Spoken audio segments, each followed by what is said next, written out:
स्वागत है आपका रियाज सर क्लास में। एग्ज़ाम की तैयारी स्टार्ट हो चुका है। अध्याय 5 का भाग 1 बन गया है, ठीक है। यदि आप नहीं देखे हैं तो प्लेलिस्ट में जाकर आप देख सकते हैं। आज हम देखेंगे अध्याय 5 अनुपात और समानुपात का भाग 2। चलिए देखते हैं समानुपात। दो तुल्य अनुपातों का संबंध समानुपात कहलाता है, ठीक है। कैसे अनुपात? दो अनुपात अलग अलग लेंगे, यदि दोनों बराबर है तो वो कहलाएगा समानुपात। और समानुपात को आपका ये देखिए कोष्टक में आपको 4 बिंदु से क्या किया जाता है, दर्शाया जाता है। जैसे यहाँ दिया गया है 4:12, ये एक अनुपात हो गया। 7:21, ये दूसरा अनुपात हो गया, ठीक है। ये दोनों का हम क्या करेंगे, सरल अनुपात लेंगे। सरल 4/12 दिया गया है तो 4 एकम 4 और 4 तिया 12, यहाँ मिला 1/3। 7/21, 7 एकम 7, 7 तिया 21, तो यहाँ पर भी मिला 1/3। तीसरा आपका 4/12 और 7/21 का मान जो मिला है, सरल अनुपात जो मिला है वो क्या है, बराबर है। तो हम लिखेंगे 4/12 बराबर 7/21। तो ये बराबर का आपका मिला है, तो यही दो तुल्य अनुपात, ये भी अनुपात है, ये भी अनुपात। यदि दो अनुपात क्या है, तुल्य है, तो ये समानुपात है। और लिखेंगे कैसे, 4 का 4, ये जो आपको बटे हुए आपका अनुपात बटे 4 का 4 हो गया, बटे की जगह हम क्या, अनुपात, और 12 का 12, और ये जो बराबर चिन्ह है समानुपात, समधन अनुपात। समानुपात को अलग अलग करेंगे, क्या हो जाएगा, समधन अनुपात, बराबर अनुपात। बराबर जगह में आपके समानुपात का चिन्ह, फिर 7, फिर ये बटे की जगह में अनुपात, और 21 का 21, ठीक है। तो यहाँ हम कह सकते हैं कि आपका 4, 12, 7 व 21 किस में है, समानुपात में है। याद रखिए आपका यदि चेंज करना है, 4/12 को आप 12/4 लिख सकते हैं, तो वैसे 7/21 को आप क्या लिखेंगे, 21 और 7 लिखेंगे, तभी ये समानुपात होगा। ये दोनों में से किसी एक को बस बदली करोगे, लेकिन उसको चेंज नहीं करोगे, ठीक है, तो ये समानुपात में नहीं होगा। ऐसे सरल अनुपात हम क्या करेंगे, पहले ज्ञात करेंगे। ज्ञात करने के बाद अगर उसका मान एक जैसा आ जाए, तब हम कहेंगे जो अनुपात दिया गया है वो किसमें है, समानुपात में है। तो अगर आपका दिए गए अनुपात समानुपात में है या नहीं पूछ दिया जाए, ठीक है, तो आप बता सकते हैं सरल अनुपात ज्ञात करने के बाद। चलिए देखते हैं। वैसे ही यदि यहाँ 1, 2, 3, 4 पद हुए ना, ठीक है, तो यदि A अनुपात B और C अनुपात D समान हो तो, क्या हो तो, समान हो तो समानुपात के रूप में क्या लिखाएगा, सूत्र देखिए, A अनुपात B समानुपात C अनुपात D, ठीक है। या इसी को A अनुपात B समानुपात मतलब बराबर का अनुपात, ठीक है, दो अनुपात बराबर, तो यहाँ समानुपात जगह में बराबर चिन्ह ऐसे भी दे सकते हैं, C अनुपात D। अब इसमें ये याद रखना है आपका, ठीक है, 1, 2, 3, 4, यहाँ ABCD जो दिखाई दे रहे हैं ना, वो ABCD क्या है, समानुपात के पद हैं।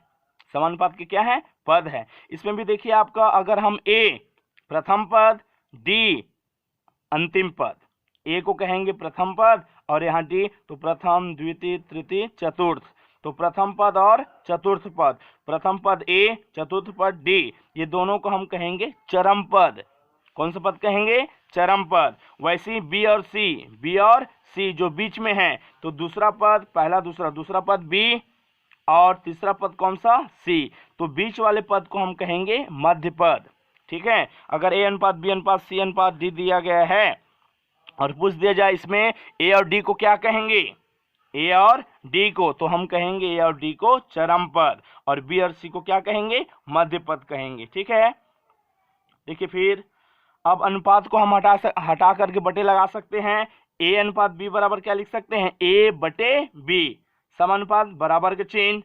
सी अनुपात डी बराबर क्या लिखेंगे, सी बटे डी। अब इसका हम करेंगे वज्र गुणन, ए का गुणा डी में तो हो जाएगा ए डी बराबर बी का गुणा सी में, तो ये हो जाएगा बी सी।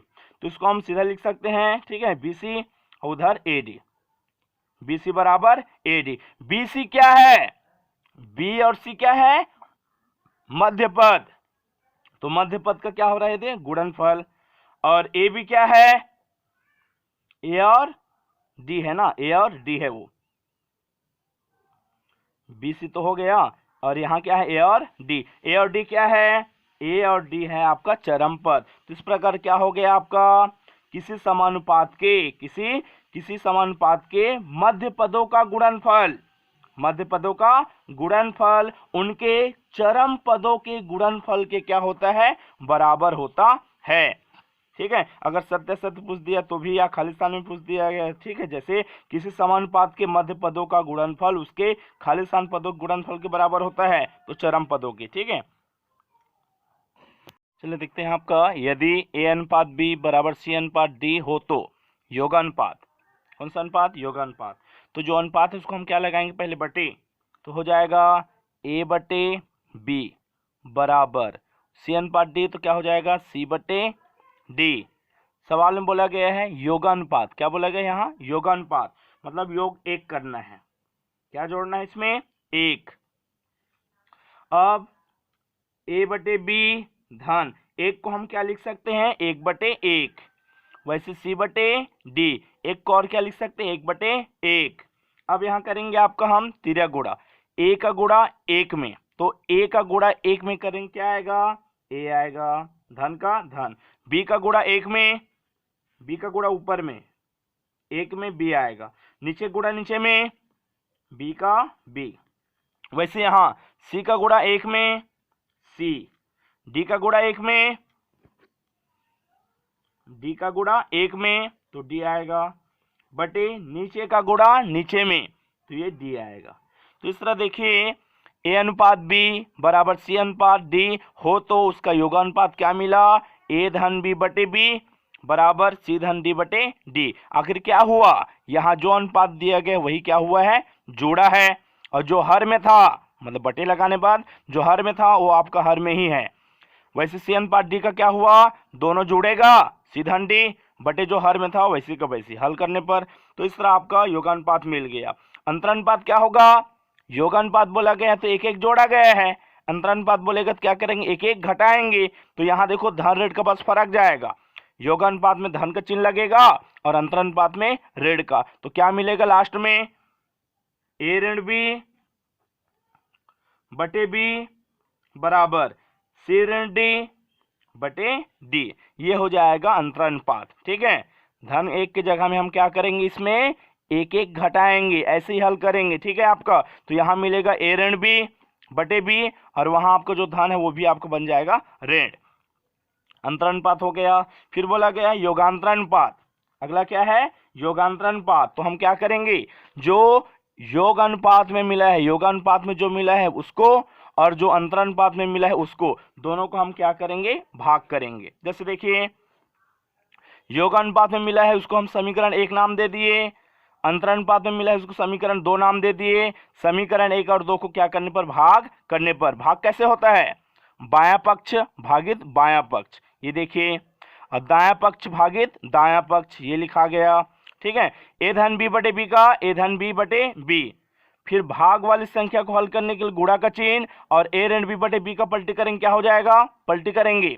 ठीक है, पलटना है, a ऋण b बटे b का क्या हो जाएगा, b बटे a ऋण b। वैसे यहाँ ऊपर में c धन d बटे d का वैसी का वैसी, और ये वाला भाग वाली संख्या को हल करने के लिए गुणा का चिन्ह, फिर जो नीचे में संख्या दिया गया उसका पलटी करना है। c ऋण d बटे d का क्या हो जाएगा, d बटे c ऋण d।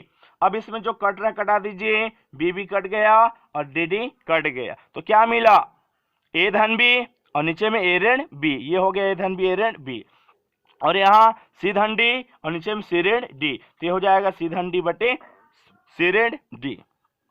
तो इस तरह देखिए आपका क्या मिला, योगांतरानुपात, मतलब देखिए क्या मिल गया, दोनों a और b दोनों ऊपर में जुड़ेगा और दोनों घटेगा।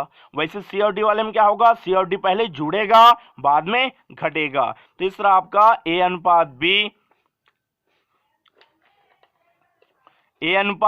b बराबर c अनुपात d का योगांतरानुपात हो जाएगा।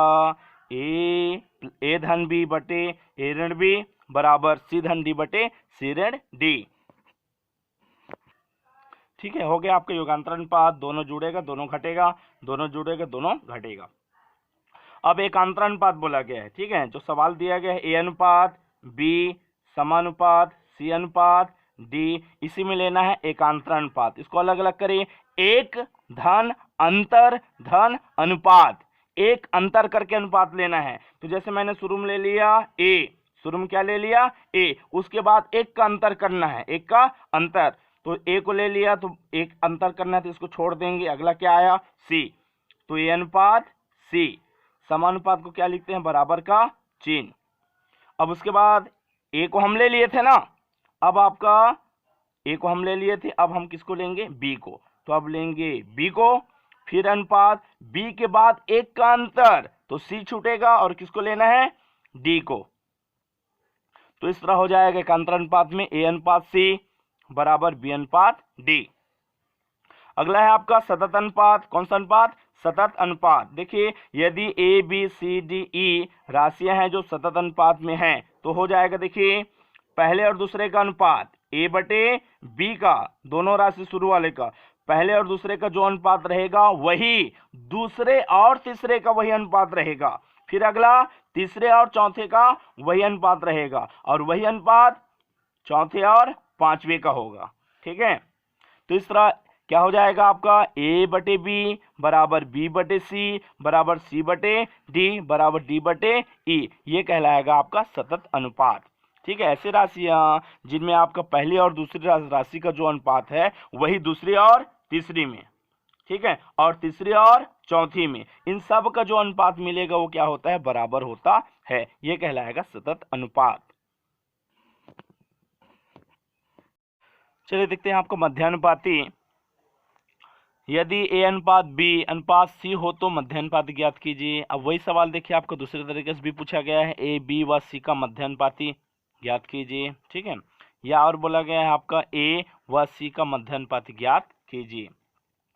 ये तीनों टाइप का प्रश्न जो है ना एक जैसे ही हल होगा। ठीक है, चूंकि ए अनुपात बी अनुपात सी, तो यहाँ जो बीच में रहेगा उसको हम कहेंगे अगल बगल, बीच वाले क्या कहेंगे, जो बीच है ना वो प्रथम पद, और यहाँ जो द्वितीय पद है उसका बीच वाला पद है मध्य पद, तो बी को हम कहेंगे ए व सी का मध्यानुपाती कहेंगे। ठीक है, तब जो सूत्र होता है, सूत्र क्या होता है, ए अनुपात बी समानुपात सी अनुपात डी, ये क्या होता है आपका ये सूत्र होता है। ठीक है, समानुपात का।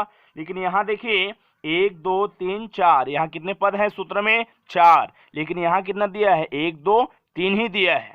इस कारण हम क्या करेंगे, आपका जो मध्य पद रहेगा वो इसके और ये मध्य पद में जो रहेगा वो दोनों में आपका लिखा जाएगा, ए अनुपात बी समानुपात बी अनुपात डी।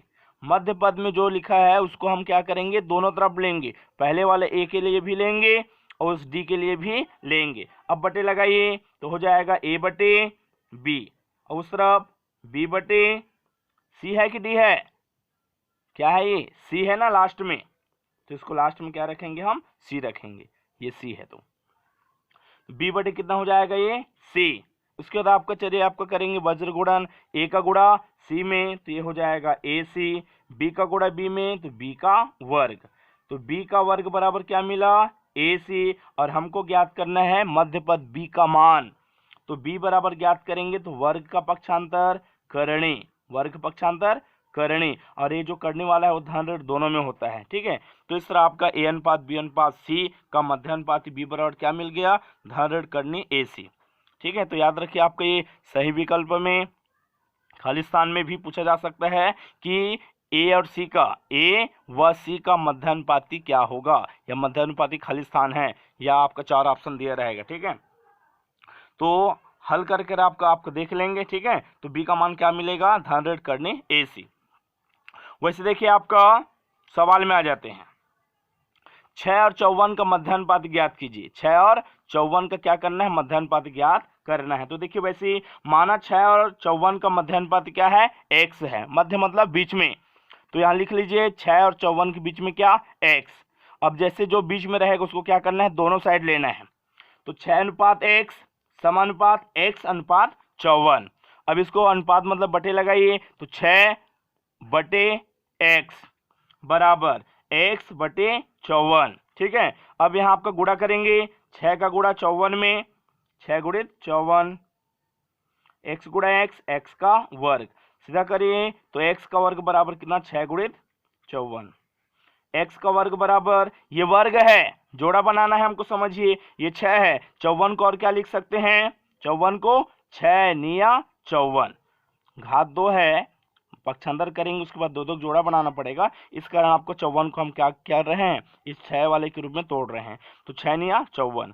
x का मान ज्ञात करेंगे, वर्ग का पक्षांतर करणी, ठीक है, 9 का 9। फिर x बराबर, ये ध्यान दोनों में रहेगा, ठीक है। तो यहाँ आपका ये 6 का जोड़ा तो दिखाई दे रहा है, 9 को हम क्या लिख सकते हैं, और 3 गुणित 3, 3 गुणित 3। तो x का मान क्या मिल गया आपका, इसमें से आपका जिसका जोड़ा बनेगा वो बाहर निकलेगा, तो 6 बाहर निकलेगा और 3 निकलेगा, ठीक है। तो इस तरह x का मान क्या आ जाएगा आपका, 6 तिया 18। कितना आ जाएगा, 6 तिया 18। देखिए आपका बोर्ड परीक्षा में ऐसे आपके प्रश्न जो पूछे गए हैं उसको आप बना करके देखेंगे, ठीक है। ये देखिए, मध्यानुपात ज्ञात कीजिए, 2 वा 6 का, 6 वा 54 का। देखो 6 और 54 वाला आपका हल कर चुके हैं, ए बी व सी वाला भी हल कर चुके हैं, तो आपके लिए अच्छा है, 2 हल हो गया, पहला वाला और ये कौन सा आपका चौथा वाला। इसको क्या करना है, आप हल करके देखेंगे, ठीक है। चलिए देखते हैं आपका तृतीय अनुपाती, क्या देखेंगे, तृतीय अनुपाती।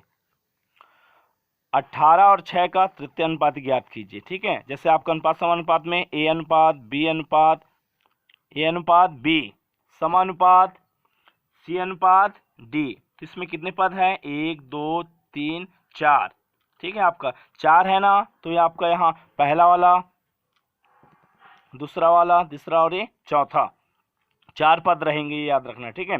तो 18 और 6 का तृतीय अनुपात ज्ञात करना मतलब तीसरा वाला मान, तृतीय अनुपात मतलब तीसरा वाला मान ज्ञात करना है, ठीक है। तो 18 और 6 के बाद अगला कौन सा होगा ये पता नहीं है, तो हम क्या करेंगे, मान लेंगे, माना वो तृतीय अनुपात क्या है, तीसरा x है।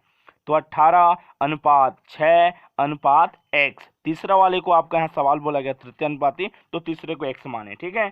तो अब क्या हो जाएगा, 18 अनुपात 6, 6 दोनों में आएगा, समानुपात, फिर 6 अनुपात x, फिर बटे लगाएंगे, 18 बटे 6 बराबर 6 बटे x हो गया। फिर 18 गुणा किसमें होगा, x में, वज्र गुणन, और 6 गुणा 6, x का मान ज्ञात करना है, 6 गुणित 6 बटे 18 का क्या हो रहा है यहाँ गुणा, पक्षांतर करने पर क्या हो जाएगा, भाग, कट रहा कटाई, 6 एकम 6, 6 तिया 18, तीसरा ऊपर में 6 एकम 6 मिला और नीचे का 3, कट रहा कटाई, फिर से 3 एकम 3, 3 दूनी 6, 3 दूनी 6, तीसरा ऊपर में क्या मिल गया, केवल 2, नीचे वाला 1 नहीं लिखेंगे तो भी चलेगा। अतः 18 और 6 का तृतीय अनुपात कितना मिल गया, 2, ठीक है। वैसे देखिए 8xy और 4x का वर्ग y का तृतीय अनुपात ज्ञात कीजिए, तृतीय अनुपात मतलब तीसरा मान, ठीक है। तो माना 8xy और 4x का वर्ग y का तृतीय अनुपाती k है, x क्यों नहीं माने, क्योंकि यहाँ x आया हुआ है, ठीक है, इस कारण कोई दूसरा k माने हैं। तो तीसरे में, पहला दूसरा तीसरे में हम क्या मान लिए, k, और जो मध्य पद में रहेगा वो 2 बार लिखाएगा, पहले के लिए भी लिखाएगा अनुपात में और दूसरे के लिए भी लिखाएगा। फिर लगाना है क्या है, बटे बटे, तो ये दोनों का बटे, समानुपात मतलब बराबर, ठीक है, और ये दोनों का बटे, हाँ। फिर वज्र गुणन, 8xy का गुणा किसमें होगा, k एक साथ, हाँ बराबर, 4x का वर्ग y का गुणा किसमें होगा, 4x का वर्ग y एक साथ, ये ऐसा तिरछा हो गया। फिर ये एक हो गया, यहाँ गुणा करेंगे, 4 गुणा 4, 4 चौक 16, x गुणा x, ठीक है, तो x घात 2 है, x घात 2 है, गुणा में घात जुड़ जाएगा, 2 2 बन जाएगा 4, x घात 4 हो जाएगा। वैसे y एक बार गुणा में घात जुड़ जाएगा, तो 1 और 1 बन जाएगा 2, y घात 2। हमको k का मान ज्ञात करना है, चूंकि यही क्या है, तृतीय अनुपाती तीसरा मान है, k का मान ज्ञात करेंगे, 8xy का यहाँ गुणा, पक्षांतर करने पर क्या हो जाएगा, भाग, कट रहा है तो कटाइए, 8 एकम 8, 8 दूनी 16, 2 बार में ऊपर कट गया, तो यहाँ लिखा गया कितना, 2, 2 लिखा गया ना, ठीक। x घात कितना है, 4, और यहाँ x घात कितना है, 1, बीच में भाग का चिन्ह, भाग में घातें घट जाती है, कब, जब आपका यहाँ चर बराबर हो तब, तो 4 में 1 गया तो 3, x घात 3 मिल गया, y घात 2, यहाँ y घात 1, यहाँ पर भी भागित है, तो यहाँ पर भी क्या होगा, चर समान है और भाग है, तो घात क्या हो जाएगा, घट जाएगा, 2 में 1 गया तो 1। तो इस तरह आपका 8xy और 4x का, 8xy और 4x का वर्ग y का तृतीय अनुपाती कितना मिला, 2x घात 3 y। ठीक है। वैसे देखिए आपका बोर्ड परीक्षा में आपका तृतीय अनुपात से संबंधित क्या प्रश्न पूछा गया है, देखिए इसको आप बनाकर देखेंगे। ये देखिए 12 और 6 तृतीय अनुपात ज्ञात करना है, ठीक है। 18 और 6 इसको तो हम अभी देखे हैं, 5 और 10, 6 और 18, 3 और 9। तो ऐसा आपको तृतीय अनुपाती आप सवाल बना करके देखेंगे। चलिए देखते हैं आपका चतुर्थानुपाती, कौन सा, चतुर्थ, चौथा वाला मान ज्ञात करना है। ये देखिए आपके सवाल आपको मोस्ट टाइम पे ऐसा आपका कई बार पूछा गया है, ठीक है। 7, 9, 21 का चतुर्थानुपाती ज्ञात कीजिए, या इसी को आपका यहाँ सवाल दे देगा जैसे 7:9 समानुपात 21:1 हो तो इस x का मान ज्ञात कीजिए। चतुर्थानुपाती के रूप में पूछेगा तो इस रूप में पूछेगा, अगर x का मान ज्ञात करने को बोला जाएगा तो x ऐसा दिया जाएगा, ठीक है। और सवाल में x वहीं पर हो ये जरूरी नहीं है, सवाल में x वहीं पर हो ये जरूरी नहीं है, x कहीं भी हो सकता है, ठीक है। हमको नियम याद रखना पड़ेगा कैसे हल होता है, फिर सभी बन जाएगा। तो इसको लिखिए, अनुपात का क्या हो जाएगा, तो माना चतुर्थानुपाती क्या है, x। फिर देखिए आपको हम जमा दिए 7:9 समानुपात 21 का 21, x क्या है, चतुर्था है, मतलब चौथा मान है, लिखा गया। तो क्या हो जाएगा, अनुपात का बटे में 7/9 समानुपात बराबर चिन्ह 21/x। फिर वज्र गुणन करेंगे, 7 का गुणा x में, 9 का गुणा 21 में, फिर x का मान ज्ञात करेंगे। 7 का यहाँ गुणा हो रहा है, पक्षांतर करने पर भाग, तो x बराबर 7 का पहाड़ा पढ़ेंगे 21 से ज्यादा ना हो, कितने बार में कटेगा, 7 तिया 21, 3 बार में, 9 का 9 और ये 3 बच गए हैं, तो x बराबर 9 तिया 27, अतः 7, 9 व 21 का चतुर्थानुपाती क्या होगा, 27 होगा। कितना होगा, 27 होगा, ठीक है। तो ये आपका खाली स्थान सही विकल्प कुछ में भी आ सकता है, ठीक, हमको ज्ञात करना आना चाहिए। देखिए बोर्ड परीक्षा में आपका चतुर्थानुपात संबंधित क्या प्रश्न पूछे गए हैं, ये देखिए, ये चतुर्थानुपाती ज्ञात कीजिए। 7, 9, 21 इसको तो हम देख चुके हैं, 7, 3, 6, 1, 2, 3, तो याद रखिए यहाँ कोई सा भी गिनती आ सकता है, ठीक है, लेकिन हमको चतुर्थानुपाती ज्ञात करना आता है तो हम अवश्य बनेगा वो, ठीक है, बन जाएगा ना आप लोगों से भी। चलिए अब हम देखते हैं x का मान ज्ञात करना, ठीक है। ऐसा भी प्रश्न आपका कई बार पूछा गया है। प्रश्न है, यदि 8:14 समानुपात x:28 है तो इसमें x का मान ज्ञात करना है। तो चलिए लिखे, क्या हो जाएगा, अनुपात हटाएंगे तो बटे चिन्ह लगाएंगे, समानुपात बराबर चिन्ह, x बटे कितना, ये 28, वज्र गुणन करिए तो 8 का गुणा 28 में और 14 का गुणा x में, ठीक है। अब 8 गुणित 28 का 8 गुणित 28 हमको ज्ञात करना है x का मान, किसका मान, x का। तो 14 यहाँ क्या हो रहा है, गुणा, पक्षांतर करने पर भाग, कट रहा है तो कटाइए, 14 एकम 14, 14 दूनी 28, 2 बार में क्या हो गया, कट गया। और क्या मिला था ऊपर में, 8 और 2 और मिला है, 8 पहले से 2 और मिला है, तो 8 गुणा 2 करेंगे कितना हो जाएगा, 8 दूनी 16। तो इस तरह आपका x का जो अज्ञात राशि था ना उसका मान कितना मिल गया, 16। x का मान ज्ञात करना हमको आना चाहिए, ठीक है। देखिए और वैसे आपका कितने प्रकार पूछा गया, देखिए दूसरा, यदि 3 धन x कोष्टक बंद अनुपात 5 धन x कोष्टक बंद अनुपात 8 धन x हो तो x का मान ज्ञात करना है। तो देखिए अनुपात के मतलब आपका अनुपात के पहले कितना, ये कितना पद है, 1, उसके बाद वाला 2 और ये वाला 3, तो कितने पद दिए गए हैं, 3 ही पद दिए हैं, लेकिन समानुपात में कितना पद होता है, 4 पद। तो यहाँ जो बीच वाला आया है उसको हम क्या करेंगे, दोनों के लिए लेंगे, पहले वाले के लिए भी वही आएगा और दूसरे वाले के लिए भी, ठीक है। तो यहाँ लिखेंगे क्या हो जाएगा, ये तीनों पद का याद रखना, 1, 2, 3 पद ही दिए हैं तो बीच वाला ही क्या होगा, बटेगा। तो 3 धन x कोष्टक बंद अनुपात 5 धन x समानुपात फिर से 5 धन x कोष्टक बंद अनुपात 8 धन x, ये दोनों का अनुपात मतलब बटे 3 धन x बटे 5 धन x, समानुपात बराबर चिन्ह, उधर 5 धन x बटे 8 धन x। अब इसका करेंगे वज्र गुणन, 3 धन x का गुणा किसमें होगा, 8 धन x में, ये लिखा गया बराबर। वैसे ही 5 धन x का गुणा किसमें होगा, 5 धन x में, ये लिखा गया। चलिए हम गुणा करेंगे, गुणा कैसे करेंगे, जैसे यहाँ ये कितना है 3, तो इस 3 का गुणा 8 धन x में होगा, 3 का गुणा 8 धन x में होगा, फिर 3 के बाद क्या है, धन x, 3 के बाद क्या है, धन x, उस x का भी गुणा 8 धन x में होगा। कुल मिलाकर के इस कोष्टक में यहाँ जो दो पद दिए हैं 3 और x, ये दोनों का गुणा 8 धन x में होगा।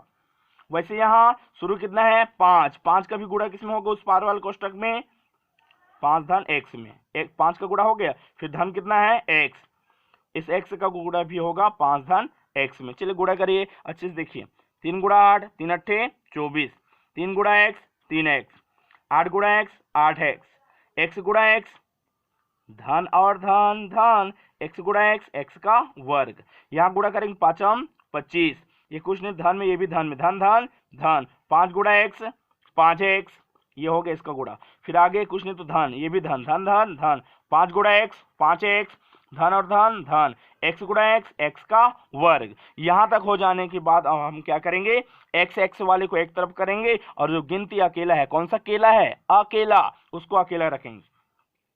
तो देखिए यहाँ आपका 24 धन 8x 3x जोड़िए 11x, x का वर्ग, यहाँ आपका 25 का 25, 5 5 10x धन x का वर्ग। चलिए अब हम करेंगे x को एक तरफ, तो 11x धन x का वर्ग, वहां देखिए 10x किसमें है धन में, तो यहाँ ऋण में, x का वर्ग किसमें धन में, तो यहाँ ऋण में, यहाँ अकेला गिनती कौन सा बच गया 25, और यहाँ आपका अकेला गिनती कौन सा है 24, धन में है संख्या, पक्षांतर करने पर ऋण में। दूसरा x का वर्ग ऋण में, x का वर्ग धन में, ये क्या हो गया कट गया। 11x ये भी 10x है, सजाती है चार एक जैसा है, घात भी क्या है एक जैसा है, सजाती है क्या हो जाएगा आपका चिन्ह देखकर आपका जुड़ेगा और घटेगा। तो 11x में से 10x कम करो कितना आ जाएगा 1x, और यहाँ कितना है 25 में 24 कम करो, ऋण का चिन्ह है ना, 25 24 कम करेंगे 1, तो इस तरह आपका 1 गुणा x करो, x ही रहेगा 1, तो इस तरह आपका जो अज्ञात राशि है x उसका मान कितना प्राप्त हो गया 1 प्राप्त हो गया।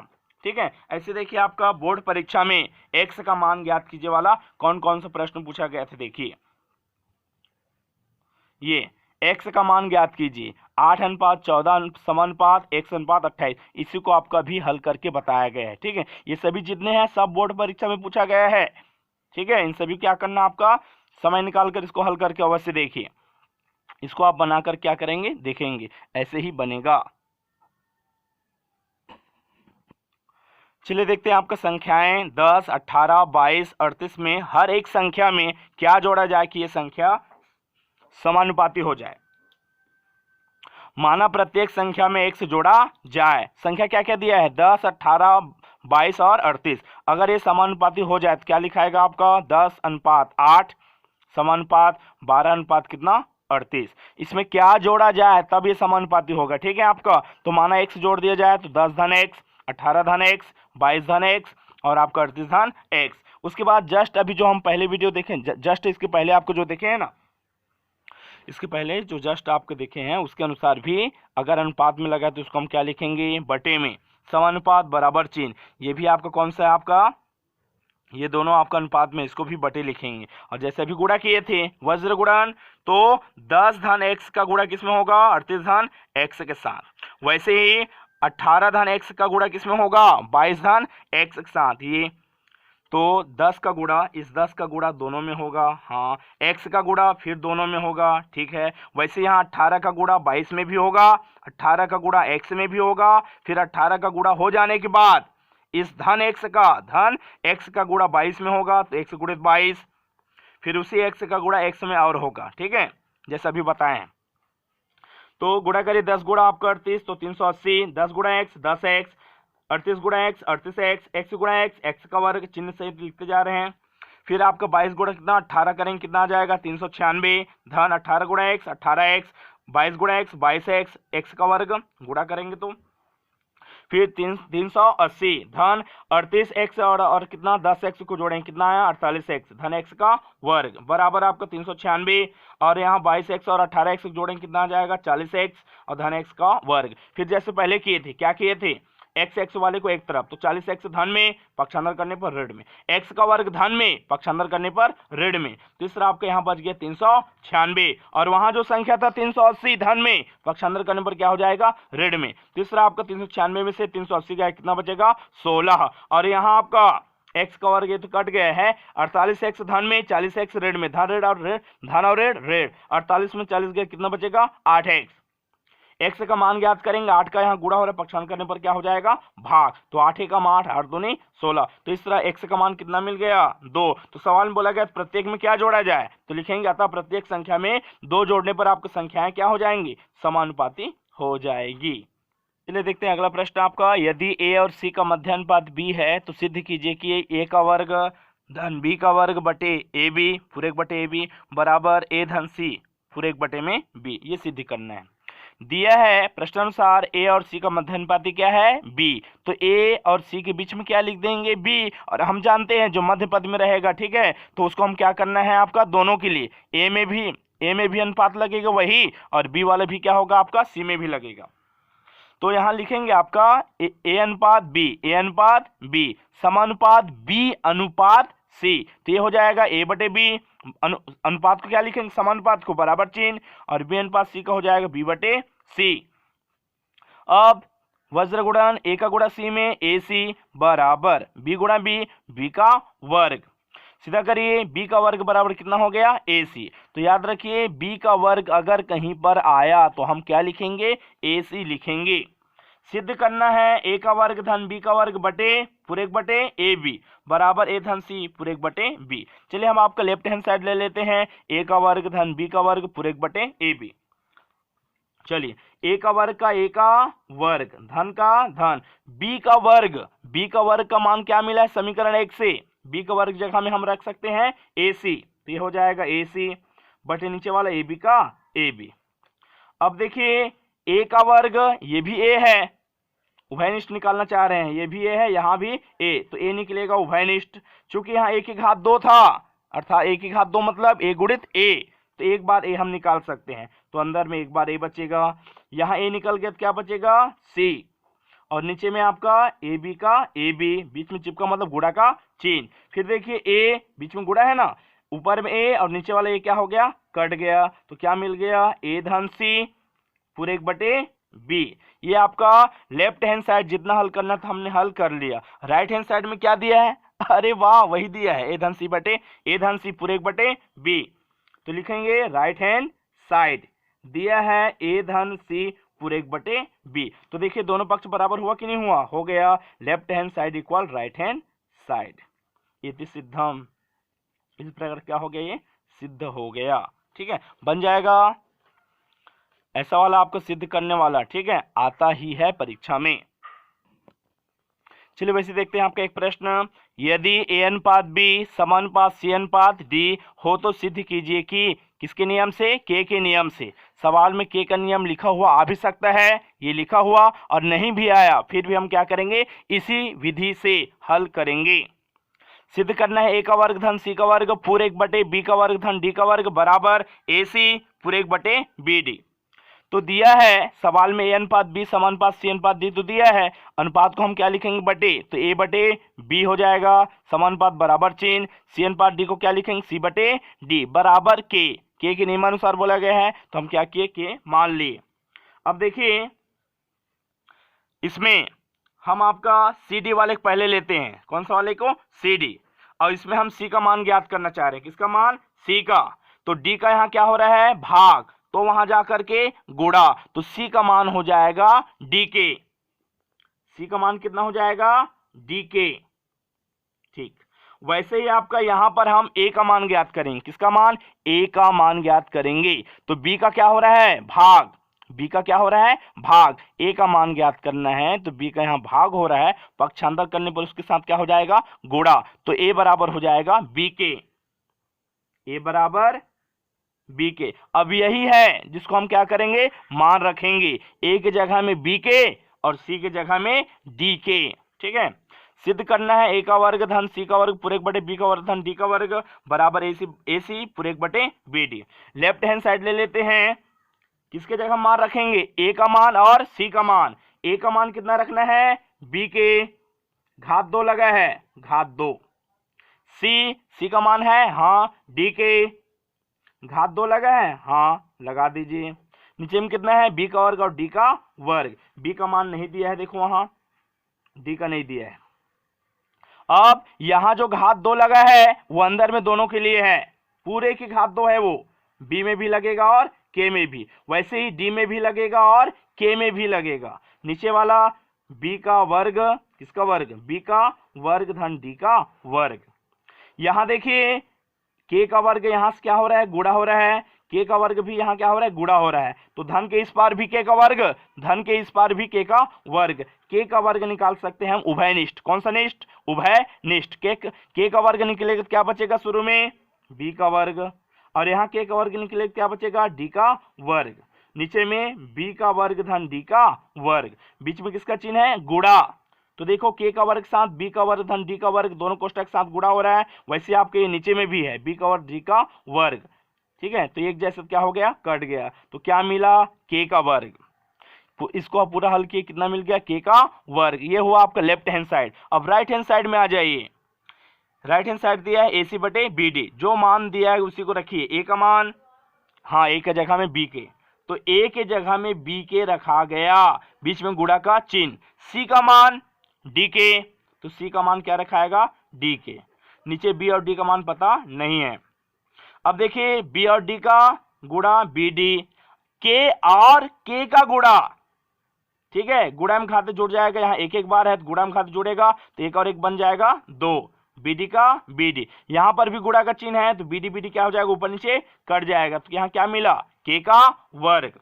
कौन सा साइड है, right hand side. Left hand side को भी लेकर हल किए, के का वर्ग आया। राइट हैंड साइड को लेकर भी हल किए, कितना आया, के का वर्ग आया। स्पष्ट है कि, स्पष्ट है कि क्या लेफ्ट हैंड साइड और राइट हैंड साइड क्या है, बराबर है। और लेफ्ट हैंड साइड में क्या मान दिया था, ए का वर्ग धन सी का वर्ग, ए का वर्ग धन सी का वर्ग पूरे एक बटे बी का वर्ग और डी का वर्ग, बराबर उस तरफ था ए सी और बी डी। ये दोनों पक्ष क्या हो गया, बराबर हो गया, इति सिद्धम। मोस्ट टाइम पे है आपका ये प्रश्न ऐसा, ठीक है। बोर्ड परीक्षा में देखिए, आपका बोर्ड परीक्षा में ऐसा प्रश्न आपका पूछा गया है। सबको आपको पूरा मैं छाट छाट कर पूरा जितना दिया है बोर्ड परीक्षा में, अध्यायवार मैं अलग अलग छाट कर रखा हूं मैं, ठीक है। ये देखिए आपका वैसे ही सिद्ध करने के लिए, यदि ए अनुपात बी समानुपात सी अनुपात डी हो तो सिद्ध कीजिए, ठीक है। के नियम से ही आपका क्या होगा, ये बनेगा। अभी हम कौन सा देखें, इसमें देखिए ए का वर्ग धन सी का वर्ग पूरे एक बटे बी का वर्ग धन डी का वर्ग। तो देखिए इसमें से हम पहला वाला, ये जो पहला इसको मैं क्या किया हूं, बता दिया हूं। और वैसे ही सी बटे कितना आपका ये बी, ये ऐसा। तो इसको आप क्या करेंगे, बना करके अवश्य ही देखेंगे, ठीक है। चलिए अगला प्रश्न देखते हैं आपका। वे संख्याएं ज्ञात कीजिए जिनका मध्यानुपाती 24 और तृतीयानुपाती कितना 192 हो। याद रखिए इसमें आपके इस प्रश्न में मध्यानुपाती तृतीयानुपाती दोनों आपका एक साथ कंप्लीट हो जाएगा, दोनों दिया है एक साथ ना। माना हुआ संख्या, दो संख्या बोला गया है, ठीक है। दोनों संख्या का आपका मध्यानुपाती 24 है और दोनों संख्या का तृतीयानुपाती कितना है 192। तो माना हुआ संख्या ए और बी है। प्रश्न अनुसार ए व बी का मध्यानुपाती कितना दिया गया है, 24। मध्यानुपाती मतलब बीच में, तो ए अनुपात 24 अनुपात बी हो जाएगा। और हम जानते हैं जो बीच में रहता है उसको हम क्या करेंगे, दोनों के लिए देंगे। ए अनुपात 24 समानुपात 24 अनुपात बी, तो ये हो जाएगा ए बटे 24 बराबर ये हो जाएगा 24 बटे बी। तिर्या गुणा करेंगे आपका वज्र गुणन, ए का गुणा बी में ए बी बराबर 24 का गुणा 24 में, तो ये हो जाएगा 24 गुणित 24। ये बन जाएगा समीकरण 1, मध्यानुपाती हो गया। फिर बोला गया तृतीयानुपाती, इसी ए और बी का तृतीयानुपाती कितना 192। तृतीयानुपाती मतलब तीसरा मान, ए अनुपात बी अनुपात ये तीसरा वाला कितना है 192। तो हम जानते हैं जो बीच में रहेगा उसको डबल लिखना है। फिर लिखिए ए अनुपात बी समानुपात बी अनुपात 192। तो ये लिखेंगे ए बटे बी हो जाएगा बराबर आपका बी बटे 192। गुणा करेंगे, ए गुणा कितना करेंगे 192, वज्र गुणन बी गुणा बी, बी का वर्ग। तो इस तरह देखिए ए गुणित 192 बराबर क्या मिल गया, बी का वर्ग। अब देखेंगे समीकरण 1 से, समीकरण 1 से यदि हम ए का मान ज्ञात करना चाहें, समीकरण 1 से यदि ए का मान ज्ञात करना चाहें तो ए बराबर क्या हो जाएगा, बी का यहां गुणा हो रहा है ना, चिपका है, बी का क्या हो रहा है गुणा, पक्षांतर करने पर क्या हो जाएगा भाग। तो इस तरह आपका ए का मान हो जाएगा 24 गुणित 24 बटे बी। तो ए के जगह में रख दीजिए, ठीक है। तो ए के जगह हम क्या आ जाएगा 24 गुणित 24 बटे कितना बी, गुणित 192 बराबर b की घात 3। b की घात कितना 3, b की घात कितना है 2 है, गुणा करने के बाद 3 होगा ना वो। तो 24 गुणित 192 बराबर यहाँ b का क्या हो रहा है, ये वाला b का भाग, पक्षांतर करने के बाद क्या हो जाएगा गुणा हो जाएगा। तो 24 गुणित 24, ठीक है। और यहाँ b की घात गुणा करेंगे कितना हो जाएगा, b की घात 3, b की घात कितना हो जाएगा 3। और यहाँ दिया गया है 192, 24 गुणा जब 8 करेंगे, 24 गुणा जब 8 करेंगे तो ये हो जाएगा आपका कितना 192, ठीक है। तो देखिए इसके बाद आपका सीधा करिए, b की घात 3 बराबर 24 गुणित 8, b की घात कितना है आपका, ये 3 है, b की घात कितना है 3, घात 3 है, पक्षांतर करेंगे क्या हो जाएगा, क्या घनमूलानुपात हो जाएगा, घात 3 है ना। तो 24 गुणित 24 और 8 को हम लिख सकते हैं 2 गुणित 2, 2 दूनी 4, 4 दूनी 8। तो b बराबर हो जाएगा आपका घात 3 है, त्रिक बनना चाहिए 3 का, ठीक है। 1 हो गया ये, हाँ 24 का भी बन गया और 2 का भी बन गया। तो इस तरह b का मान कितना मिल गया, 24 गुणा 2 करेंगे तो 48, b का मान कितना मिल गया 48। अब इसी b का मान हम समीकरण 1 में रखेंगे। चलिए रख देते हैं आपका समीकरण 1 में। तो b का मान रखने पर आपको देखिए b का मान रख दिया 48। अब इसके बाद a का मान ज्ञात करना है, 48 का आपका यहाँ गुणा हो रहा है, पक्षांतर करने पर क्या हो जाएगा भाग, फिर 24 से कम 24 गुणा 2 करेंगे कितना हो जाएगा 48। तो ऊपर में मिला 24, ये तो 1 भी मिला है, 24 से कम 24, नीचे 2 का 2, फिर 2 से कटाएंगे कितना आ जाएगा 12। अतः ये संख्याएं, जो संख्या पता करना था ना, अतः ये संख्याएं कितना है, a बराबर 12 व b बराबर 48 है। चलिए अब हम देखते हैं आपका अगला प्रश्न। यदि 15 व्यक्ति किसी काम को 40 दिन में कर लेते हैं, तो लिखेंगे आपका दिया है 15 व्यक्ति एक काम करते हैं कितने दिनों में, 40 दिनों में, ठीक हो गया। फिर बोला गया बताइए उस काम के चौथाई को, काम तो हो गया एक काम, लेकिन हमको यहाँ चौथाई लेना है, ठीक है आपका 1/4। तो हम 1/4 काम लेना है, ठीक है। तो यहाँ 1/4 का गुणा करेंगे, यहाँ पर भी 1/4 का गुणा करेंगे, ठीक है। तो यहाँ 4 एकम 4, 4 दहम 40, तो यहाँ आपका मिल गया 10 दिन। तो इस तरह ये जानकारी हुआ। वही 15 व्यक्ति चौथाई काम को कितने दिन में कवर कर लेंगे, 10 दिन में कवर कर लेंगे, ठीक है। फिर प्रश्न आगे बोला है उसी चौथाई को, 1/4 तो हमको मिल गया है, फिर उसी काम के चौथाई हिस्से को कितने व्यक्ति 15 दिन में पूरा करेंगे। अभी यहाँ 10 दिन में कंप्लीट करते हैं, तो इस बार बोल दिया गया है इसी चौथाई काम को कितने व्यक्ति 15 दिनों में पूरा करेंगे। तो माना इस 1/4 अर्थात 1/4 काम को x व्यक्ति क्या करेंगे 15 दिनों में पूरा करेंगे। तो यहाँ देखिए 1/4 मतलब 1/4 यहाँ पर भी आया है, और जो सवाल बोला गया है आगे कितने दिन मतलब कितने व्यक्ति 15 दिन में कर लेंगे, तो वहां पर भी क्या आया है चौथाई का नाम आया है। तो ये चौथाई क्या हो गया बराबर हो गया। तो इस तरह आपका ये वाला राशि को हम नहीं लेंगे। कौन सा 2 राशि की बात करेंगे, एक हो गया व्यक्ति के बारे में बात करेंगे, दूसरा दिन। यहाँ पर भी हम व्यक्ति के बारे में बात करेंगे, व्यक्ति के बारे में और दिन के बारे में, ठीक है। हम जानते हैं कि आपका व्यक्ति की संख्या और दिनों की संख्या क्या होती है आपका व्युत्क्रमानुपाती होती है, ठीक है। मतलब ये है मजदूर अगर अधिक रहेंगे तो काम क्या होगा जल्दी कवर होगा, ठीक है। अगर आपका मजदूर कम है तो वही काम क्या होगा बहुत देर हो जाता है, देरी में बनता है, ठीक है। तो व्यक्ति की संख्या और दिनों की संख्या क्या होते हैं व्युत्क्रमानुपाती होता है, ठीक है।